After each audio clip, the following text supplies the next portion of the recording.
نحمده ونستعينه ونستغفره ونؤمن به ونتوكل عليه ونعوذ بالله من شرور أنفسنا ومن سيئات أعمالنا من يهده الله فلا مضل له ومن يضلله فلا هادي له ونشهد أن لا إله إلا الله وحده لا شريك له ونشهد أن سيدنا ومولانا محمدًا عبده ورسوله أما بعد فقد قال النبي صلى الله عليه وسلم لا يؤمن أحدكم حتى أكون أحب إليه من والده وولده والناس أجمعين أو كما قال صلى الله عليه وسلم۔ برادران اسلام، بزرگوں اور دوستوں، ربیع الاول کا مہینہ شروع ہو چکا ہے۔ اس مہینے کو آپ صلی اللہ علیہ وسلم کی ولادت، آپ کا اس دنیا سے پردہ فرمانا،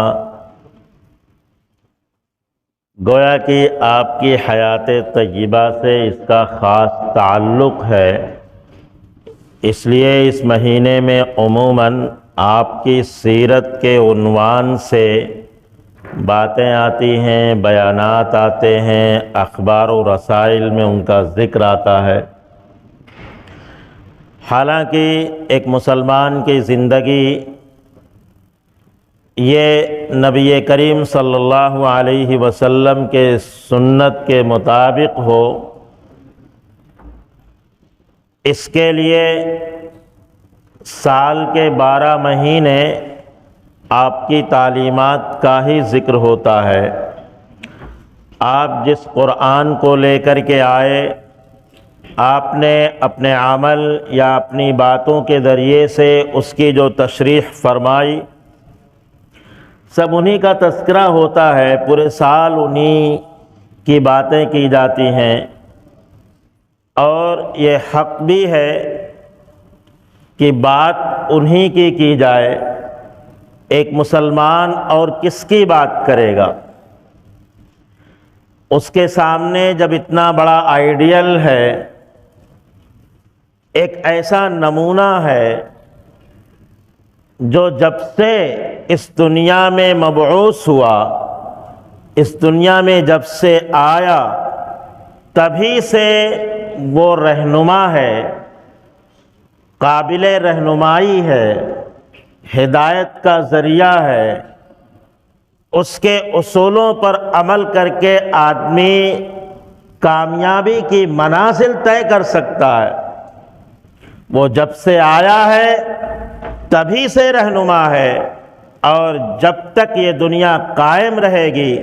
تب تک اس کی رہنمائی، اس کی ہدایات، اس کی تعلیمات سب باقی رہیں گی،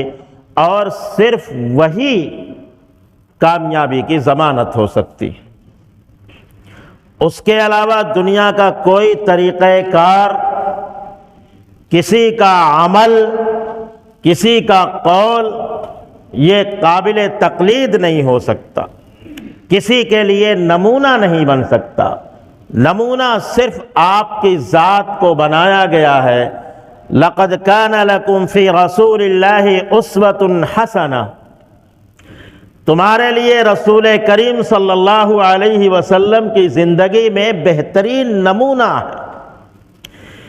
اور یہ جو تمہارے لیے کہا گیا، جب تک یہ دنیا باقی رہے گی اس وقت تک آنے والے تمام انسانوں کے لیے کہہ دیا گیا کہ بہترین نمونہ صرف اور صرف آپ کی ذات۔ آپ کے علاوہ اور کسی کو نمونہ، کسی کو آئیڈیل بنایا ہی نہیں جا سکتا۔ ایک مسلمان کسی دوسرے کے طریقہ کار کو اختیار کرے،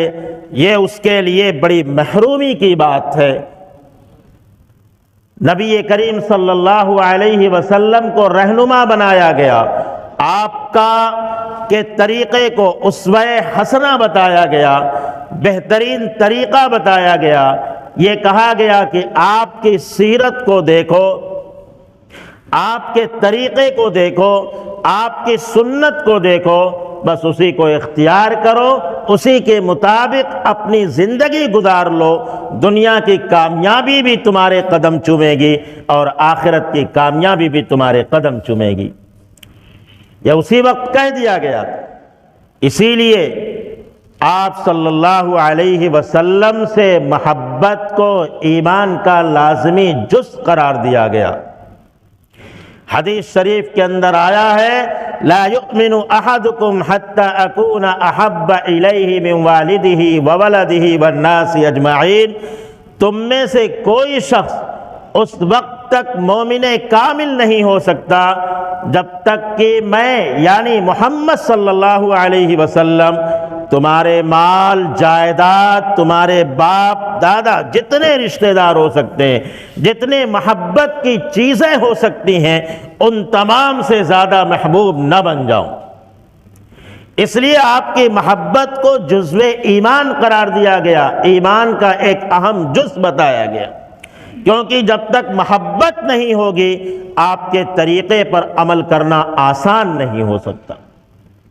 اس لیے محبت کو ضروری قرار دیا گیا۔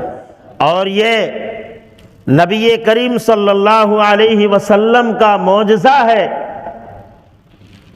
کہ جتنے خراج عقیدت، جتنے محبت کا اظہار آپ سے کیا گیا، دنیا کا کوئی ایسا کامل انسان پیدا ہی نہیں ہوا جس سے اتنی محبت کی گئی ہو، محبت کا اظہار کیا گیا۔ دنیا کا ایک ہی کامل ترین انسان ہے جس سے سب سے زیادہ محبت کی گئی اور اسی سے محبت کا اظہار بھی کیا گیا، چاہے وہ نثر کلام میں ہو، نظم کلام میں ہو، جتنے اشعار آپ کی شان میں ملتے ہیں، جتنے مضامین آپ کی شان میں کہے گئے ہیں، اتنے مضامین اور اشعار دنیا کی کسی بھی شخصیت کے بارے میں نہیں کہے گئے، کسی بھی مذہبی پیشوا کے بارے میں نہیں کیے گئے، کسی کی تعریف میں اتنی باتیں نہیں کہی گئی۔ یہ آپ کا ایک معجزہ ہے، آپ کو جس مقصد کے لیے بھیجا گیا آپ اس میں پوری طرح کامیاب ہوتے ہوئے لوگوں کے دلوں میں جا بیٹھے، آپ کے ایک ایک عمل کی وجہ سے لوگوں نے آپ سے محبت کی۔ جو لوگ آپ سے دشمنی کرتے تھے، آپ کے خون کے پیاسے تھے، آپ کے خلاف سازشیں کرتے تھے، ان کے دلوں میں بھی آپ کی محبت اور آپ کی عظمت ہوا کرتی تھی۔ حضرت ابو سفیان رضی اللہ تعالیٰ عنہ جو مسلمان اس وقت تک نہیں ہوئے تھے، ان کی بیٹی حضرت ام حبیبہ جو مسلمان ہو گئی تھیں اور اپنے شوہر کے ساتھ انہوں نے حبشہ کی طرف ہجرت بھی کی تھی، لیکن بعد میں ان کے شوہر مرتد ہو گئے اور مرتد ہونے کے بعد اسی ارتداد کی حالت میں دنیا سے بھی چلے گئے۔ نبی کریم صلی اللہ علیہ وسلم مدینہ میں ہیں، آپ کو معلوم ہوا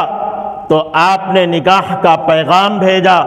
اور حضرت ام حبیبہ رضی اللہ تعالیٰ عنہا سے آپ کا نکاح ہوا۔ ابو سفیان جو اس وقت تک مسلمان نہیں ہوئے تھے، ان کے کانوں میں جب یہ خبر پہنچی، جو آپ کے دشمن، اور دشمن ہی نہیں بلکہ جتنے دشمن ہیں ان دشمنوں کے سرداری کیا کرتے تھے، فتح مکہ سے پہلے جتنی جنگیں ہوئی ہیں سب میں انہوں نے کمانڈری کا کردار ادا کیا آپ کے خلاف اتنے، لیکن جب ان کو خبر ملی کہ میری بیٹی کا نکاح محمد صلی اللہ علیہ وسلم سے ہوا ہے تو انہوں نے خوشی کا اظہار کیا۔ انہوں نے کہا کہ محمد کی ذات ایسی نہیں ہے کہ اس کے پیغام کو رد کر دیا جائے،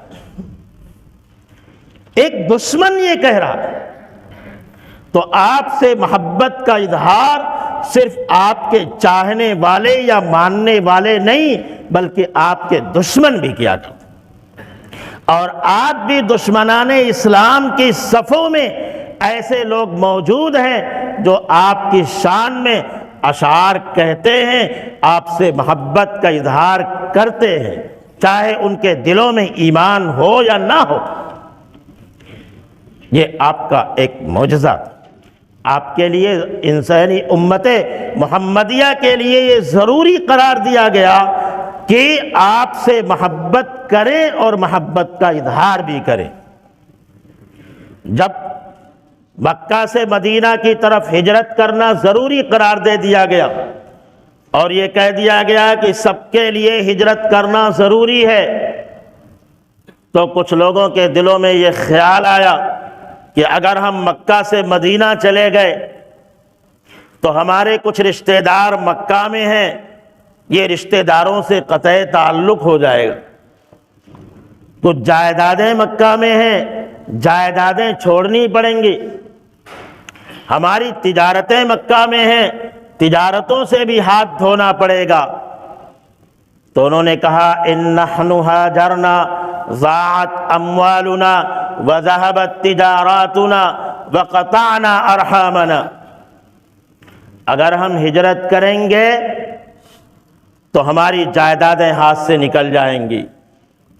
تجارت سے ہاتھ دھونا پڑے گا، رشتہ داروں سے رشتہ داری توڑنی پڑ جائے گی۔ یہ انہوں نے کہا۔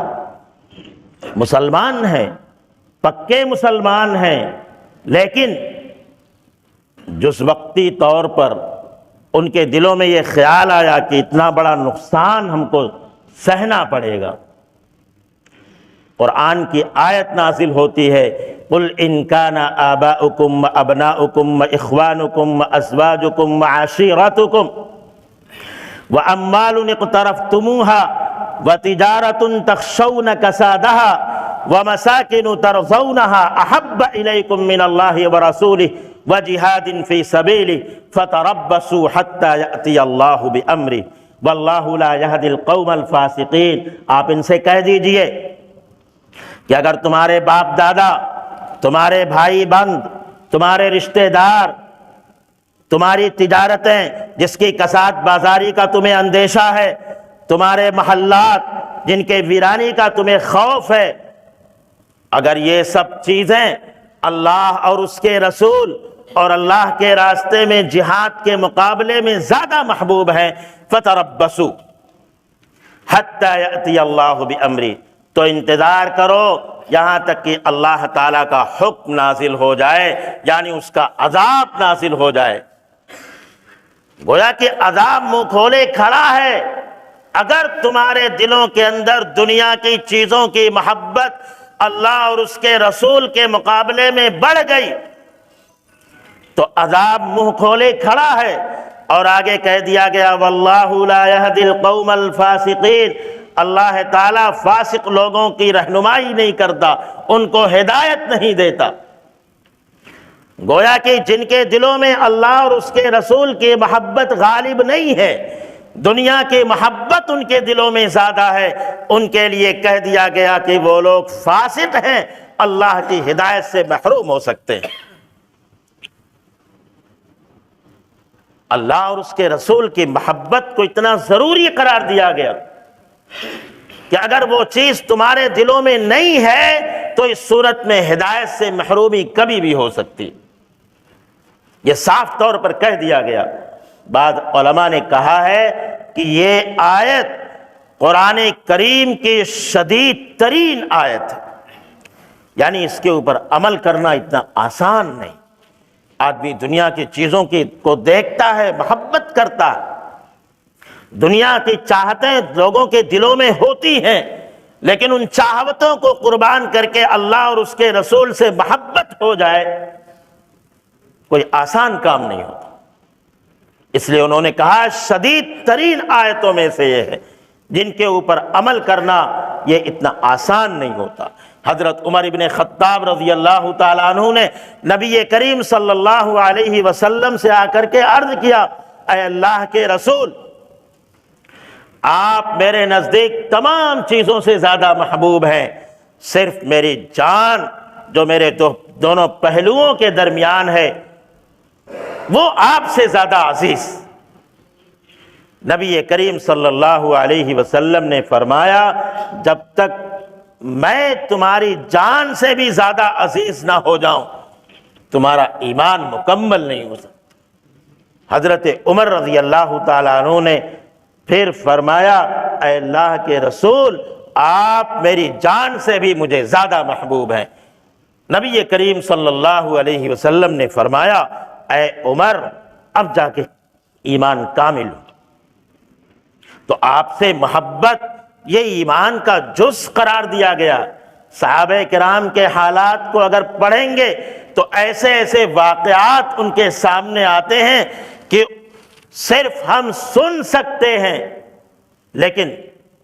ان کے اوپر یقین کرنا اتنا آسان نہیں۔ جس طرح انہوں نے آپ سے محبت کی اور محبت کا اظہار کیا، لیکن جس سے آدمی کو محبت ہوتی ہے، محبت کا اظہار کا یہاں پہ حکم بھی دیا گیا ہے۔ محبت ہوتی ہے تو محبت کے اظہار کے دو پہلو ہوتے ہیں، ایک تو محبوب کے مقام کا لحاظ، اس کا احترام، اور دوسرے اس کی چاہت، اس کی خوشی کا احترام۔ آدمی محبت کرتا ہے، اپنے ماں باپ سے محبت کرتا ہے،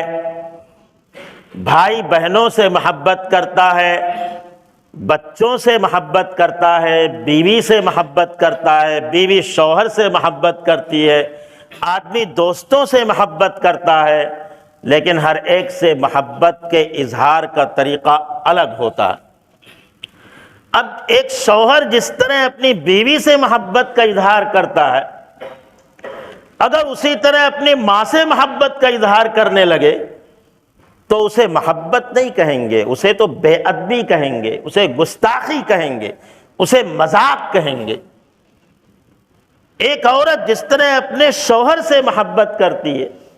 محبت کا اظہار کرتی ہے، اگر وہ اپنے بھائی یا باپ سے اس طرح محبت کا اظہار کرنے لگے تو اسے بے ادبی کہیں گے، گستاخی کہیں گے۔ ہر ایک سے محبت کے اظہار کا طریقہ الگ ہوتا ہے۔ نبی کریم صلی اللہ علیہ وسلم کے دنیا پر اتنے احسانات ہیں، کائنات کی عظیم ہستی ہے، اس سے محبت بھی کرنا ہے اور اس سے اس کے ادب کا احترام بھی کرنا۔ قرآن کریم نے تو یہاں تک کہہ دیا یا ایھا الذین آمنوا لا ترفعوا اصواتکم فوق صوت النبی، اے ایمان والو اپنی آواز نبی کی آواز سے پست رکھو، ان سے آواز ان کے سامنے بلند نہ کرو، ان سے چلنے میں آگے نہ بڑھو جب تک وہ خود دروازہ کھول کر تمہارے سامنے نہ آ جائیں، ان کے گھر کے دروازے پر دستک مت دو۔ اتنے ادب کا حکم دیا گیا کہ آپ کے اس عمل کی وجہ سے، آواز کے بلند کرنے کی وجہ سے، چلنے میں آگے بڑھنے کی وجہ سے، یا وہ گھر میں آرام کر رہے ہیں تمہارے دستک دینے کی وجہ سے، اگر ان کو کہیں تکلیف ہو گئی تو تمہارا ایمان سلامت نہیں رہ جائے۔ اتنے ادب کا جب وہاں پہ تقاضا ہے تو محبت کا اظہار بھی پورے ادب اور احترام کے ساتھ ہونا چاہیے۔ دوسرے جس سے بھی آدمی کو محبت ہوتی ہے، آدمی اس کی خوشی چاہتا ہے، اس کی پسند کی چیزیں اپنانا چاہتا۔ آج اسی کو دیکھ کر کے کمپنیاں کروڑوں کما رہی ہیں، جن چیزوں کو لوگوں نے، دنیا کے لوگوں نے اپنا آئیڈیل بنا لیا، ان کے اشتہارات اپنی چیزوں پر شائع کرتے، لوگ دیوانہ وار ان کی چیزیں خریدتے ہیں، کمپنیاں نفع کماتی ہیں کیونکہ لوگوں کو محبت ہے ان سے۔ لوگ جس طرح کے بال لگتے ہیں، عام لوگ اسی طرح کا بال کی کٹنگ کرانے لگتے، کپڑے جس طرح پہنتے ہیں اسی طرح کے کپڑے سلانے لگتے ہیں، اسی طرح کے کپڑے اپنانے لگتے۔ تو محبت کے اظہار میں آدمی چاہتا ہے کہ سامنے والا جس سے مجھے محبت ہو وہ مجھ سے خوش رہے، میری چیزوں سے خوش رہے۔ آپ کو ایک آدمی سے محبت ہے، اب آپ اس کو ہدیے میں وہ چیز پیش کر رہے ہیں، آپ کو معلوم ہے کہ وہ اسے پسند نہیں ہے اور میں لے کر جاؤں گا تو وہ ناراض ہوگا، پھر بھی آپ اسی کو لے کر جا رہے ہیں ہدیہ دینے کے لیے، تو یہ محبت کا اظہار نہیں ہوگا، یہ تو ایک دشمنی کا اظہار ہے، ایک توہین ہے۔ نبی کریم صلی اللہ علیہ وسلم سے جب محبت کا اظہار کریں تو آپ کی خوشی کی چیزیں دیکھی جاتی، آپ خوش کن چیزوں سے ہوتے ہیں وہ چیزیں دیکھی جاتی ہیں، آپ کی سنت، آپ کے طریقے عمل کو دیکھا جاتا ہے، آپ کن چیزوں کو پسند فرماتے ہیں، آپ کی تعلیمات کیا۔ اب اس مہینے میں بہت ساری چیزیں ایسی ہوتی ہیں محبت کا اظہار لوگ کرتے ہیں، لیکن جو چیزیں اپناتے ہیں، محبت کے اظہار کا جو طریقہ اختیار کرتے ہیں، اس سے نبی کی ذات کبھی خوش نہیں ہو سکتی۔ چراغاں کرنا، آپ کو معلوم ہے کہ دیپ جلانا یہ برادران وطن کا ایک تہوار، عیسائیت کے اندر بھی اس کا وہ ملتا ہے کہ وہ بھی اپنا چراغاں کرتے ہیں، دیپ جلاتے ہیں۔ پہلے دیپ جلایا کرتے تھے، اب زمانے نے ترقی کر لیا تو قمقمے لگانے لگے، اور کوئی ترقی ہوگی تو وہ سب چیزیں ہوں گی، یہ وہ اپناتے ہیں۔ اب ظاہر سی بات ہے یہ غیروں کا طریقہ ہے، یہ اسلام کے اندر نہیں ہے، لیکن ہم اس کو اپناتے ہیں۔ جب دوسرے لوگ کریں گے تو ہم کیوں نہیں کریں گے؟ ارے یہ دیکھو تمہارا رسول چاہتا ہے کہ نہیں، تمہارے رسول نے تو یہ کہا من تشبہ بقوم فہو منہم، جو کسی دوسرے قوم کی کسی بھی چیز میں مشابہت اختیار کرتا ہے تو وہ انہی میں سے ہے۔ دنیاوی معاملات میں بھی مشابہت اختیار کرنے سے منع کیا گیا، اور دینی معاملات میں بھی اس کو پسند نہیں کیا گیا۔ محرم کے اندر نبی کریم صلی اللہ علیہ وسلم ہمیشہ عاشورہ کا ایک روزہ رکھا کرتے۔ آپ کو معلوم ہوا کہ یہودی 2 روزے رکھتے ہیں، یہودی ایک روزہ ہو، یہودی بھی اس دن روزہ رکھتے ہیں، تو آپ نے فرمایا اگلے سال اگر میں زندہ رہا تو 2 روزے رکھوں گا، اس کے ساتھ پہلے یا بعد میں ایک روزہ ملا کر کے رکھوں گا۔ کیوں؟ ارے روزہ ہی تو رکھنا تھا، اللہ کی عبادت تھی، اللہ کے لیے روزہ رکھنا تھا، لیکن غیروں کی مشابہت کی وجہ سے نہیں، اس میں ترمیم کر دی گئی۔ اللہ کی عبادت، نماز سب سے بڑی عبادت ہے اللہ، لیکن اس وقت جب اسلام آیا ہے جو لوگ سورج کی پرستش کرتے تھے وہ 3 وقت میں کرتے تھے، سورج کے نکلنے کے وقت، سورج کے ڈوبنے کے وقت، اور سورج جب استوا میں آتا تھا، بالکل درمیان میں آتا تھا، یہ 3 وقت وہ لوگ سورج کی پرستش کرتے تھے۔ نبی کریم صلی اللہ علیہ وسلم نے منع فرما دیا، ان 3 وقتوں میں نماز پڑھنا جائز نہیں۔ وہی نماز جو اور وقت میں سب سے بڑی عبادت ہے،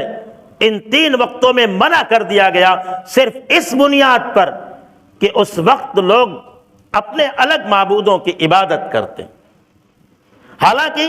ایک مسلمان، اس کے دل میں یہ خیال نہیں آ سکتا کہ وہ سورج کو پوج رہا، لیکن پھر بھی مشابہت پائی جاتی تھی، ان 3 وقتوں میں منع کر دیا گیا۔ اب آپ غور کیجئے، ایک نبی کے نام پر چراغاں ہو، سڑکوں کو جام کیا جائے، جو برادران وطن کے طریقے ہیں وہ سب اپنائے جائیں، اور اس کے علاوہ نمازیں چھوڑی جائیں، آپ کی سنتوں کو چھوڑ دیا جائے، آپ کے طریقے کو چھوڑ دیا جائے، اور صرف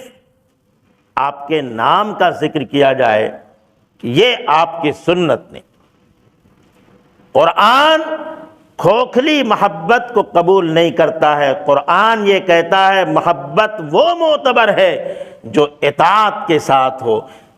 وَمَن يُطِعِ اللَّهَ وَرَسُولَهُ فَقَدْ فَازَ فَوْزًا عَظِيمًا، جو اللہ اور اس کے رسول کی اطاعت کرے گا وہی بڑی کامیابی۔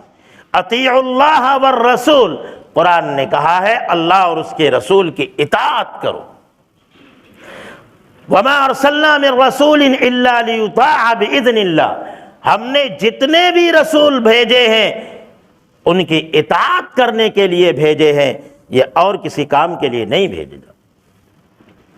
اس لیے اگر ہماری محبت کے ساتھ اطاعت بھی ہو تو یہ سمجھیں گے کہ محبت کامل ہے، اور اگر اطاعت نہیں ہے صرف محبت کا اظہار ہے تو وہ محبت معتبر نہیں ہوتی۔ یہ ہم کو یقین کرنا پڑے گا کہ اس محبت کے اندر جان نہیں ہے۔ حضرت مناظر احسن گیلانی رحمت اللہ علیہ فرماتے ہیں کہ ایک مرتبہ بخاری کا درس تھا، ملا محمود حسن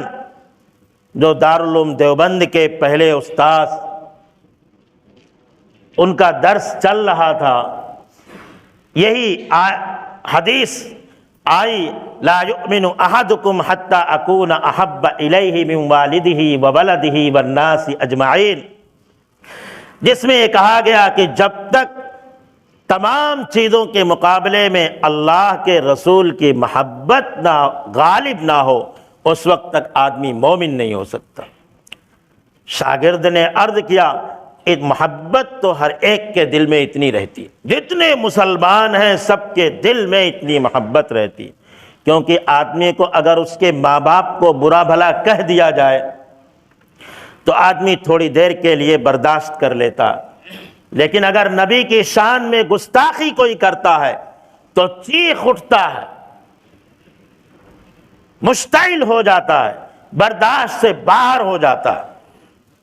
اس کا مطلب یہ ہے کہ اللہ اور اس کے رسول سے محبت لوگوں کے دلوں میں رہتی ہے۔ استاذ نے کہا نہیں، حقیقت یہ نہیں، اشتعال آتا ہے، غصہ آتا ہے، لیکن یہ غصے کا آنا، یہ آدمی کا مشتعل ہونا، یہ محبت کی وجہ سے نہیں ہوتا، کیونکہ اگر محبت کی وجہ محبت اس کے دل میں ہوتی اور اذان کی آواز اس کے کان میں پہنچتی تو وہ مسجد کی طرف آتا، وہ دوستوں کے ساتھ گپ شپ نہیں کرتا، اللہ کے رسول کی سنتوں کو پامال نہیں کرتا، اسلام کا کوئی طریقہ اپناتا نہیں ہے، اور جب رسول کی توہین کی جاتی ہے تو مشتعل ہوتا ہے۔ یہ اشتعال محبت کی وجہ سے نہیں ہے، بلکہ اس کی انا کو ٹھیس پہنچتی ہے، یہ اس کی انا کی محبت کی وجہ سے، کیونکہ وہ سوچتا ہے کہ جس کو میں رسول مانتا ہوں اس کی توہین کی گئی ہے تو گویا کہ میری توہین کی گئی، گویا وہ اپنی توہین پر مشتعل ہوتا ہے۔ یہ اشتعال ہم کو دھوکہ ہے کہ ہم اللہ کے رسول سے محبت کرتے ہیں، حالانکہ وہ کافی زمانے پہلے کی بات، اب تو حقیقت یہ ہے کہ اشتعال کا آنا بھی ختم ہو چکا۔ جو ہماری انا کی وجہ سے اشتعال آتا تھا، غصہ آتا تھا، وہ بھی دھیرے دھیرے ختم ہوتا جا رہا۔ حقیقت یہ ہے کہ اگر محبت ہوگی ہمارے دلوں میں تو آپ کی سنتوں کو اپنانے کی کوشش کریں گے، آپ کے طریقہ کار اختیار کریں گے، اللہ کی طرف سے جب بھی کوئی بلاوا آئے گا، آواز آئے گی تو لبیک کہتے ہوئے حاضر ہو جائیں گے۔ اور اگر یہ چیز ہمارے دلوں میں نہیں ہے، ہماری زندگی میں نہیں ہے، بس ہم صرف زبان سے ایک مہینہ ذکر کر لیتے ہیں اور اس کی وجہ سے ہم سمجھتے ہیں اللہ اور اس کے رسول سے محبت ہے، تو یہ بھی ایک شیطانی دھوکہ ہے۔ نبی کریم صلی اللہ علیہ وسلم نے ایک طریقہ محبت کے اظہار کا یہ بھی بتایا ہے کہ آپ کے اوپر درود شریف کثرت سے پڑھا جائے۔ جمعے کے دن تو ہمیشہ ہی کثرت سے پڑھنا چاہیے، عام دنوں میں بھی آپ کے اوپر درود پڑھنے کا اہتمام کرنا چاہیے، اور اس مہینے کے اندر خاص طور پر مقدار بڑھا دینی چاہیے،